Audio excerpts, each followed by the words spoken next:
जय गुरुदेव। परम पूज्य बाबा जय गुरुदेव जी महाराज बताते हैं कि सब एक दूसरे से बदला लेने के लिए ही आते हैं। एक बहेलिया था जो प्रतिदिन शिकार करता तथा उसी में अपने परिवार का भरण पोषण करता था। जीवन में एकमात्र इस कार्य को करते हुए वो ऊब गया था। सिवाय शिकार करने से उसे और कुछ ना आता था। समय बीतता गया। एक दिन की बात है कि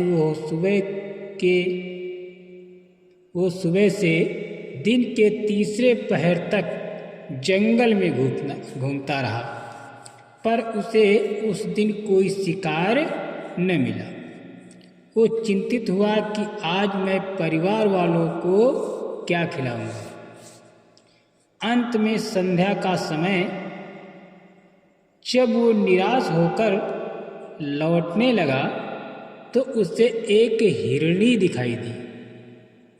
बहेलिया बहुत प्रसन्न हुआ तथा संधान कर यानी तीर चढ़ाकर उस पर हिरणी पर छोड़ दिया।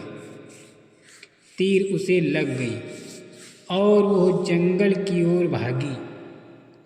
भागते भागते वो उस स्थान पर पहुंची जहां एक साधु माला जप रहे थे।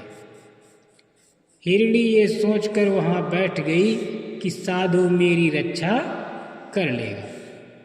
वो लालची शिकारी हिरणी के पद चिन्हों और रक्त चिन्हों को देखते हुए जंगल के बीच उसी स्थान पर जा पहुंचा जहां हिरणी बैठी थी। अब वो साधु इस बात को समझ गया, पर उस हिरणी के सुंदर और चमकीले खाल ने मोहित कर लिया। साधु सोचने लगा कि इसके सुनहरे खाल पर बैठकर पूजा करने में अति आनंद मिलेगा, और यही सोचकर वो माला से ही शिकारी को संकेत दिया कि वो हिरणी को मार दे। इस प्रकार शिकारी ने हिरणी को मार दिया। कुछ दिनों में उन दोनों साधु तथा शिकारी को भी काल ने यमलोक पहुंचा दिया और वहां उनका न्याय हुआ।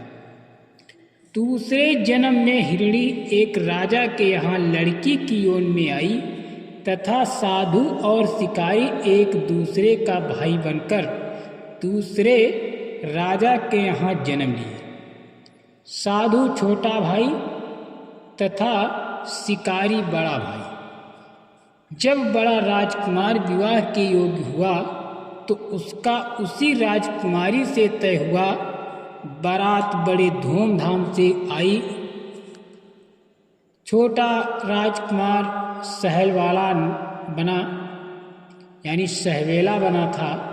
विवाह संपन्न होने के बाद राजकुमारों को कोहरवर में भेजा गया।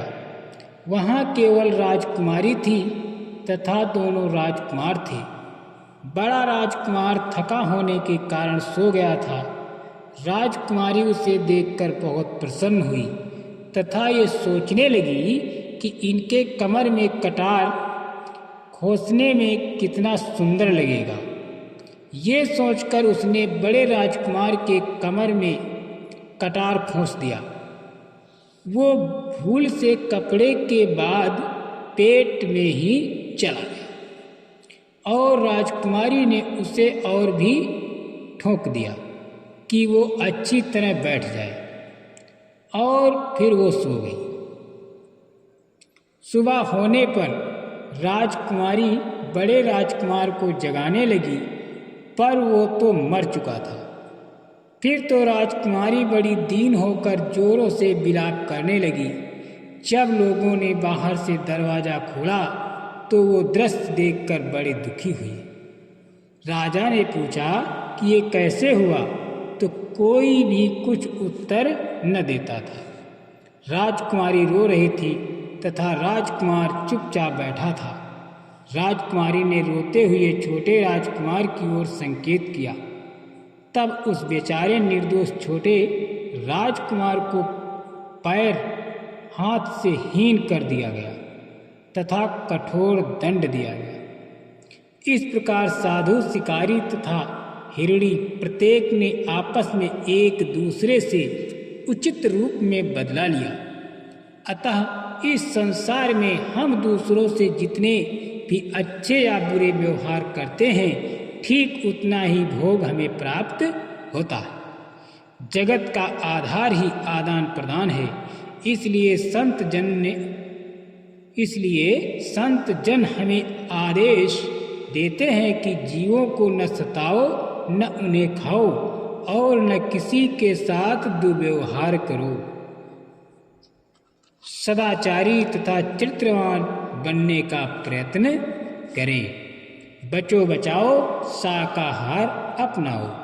जय गुरुदेव।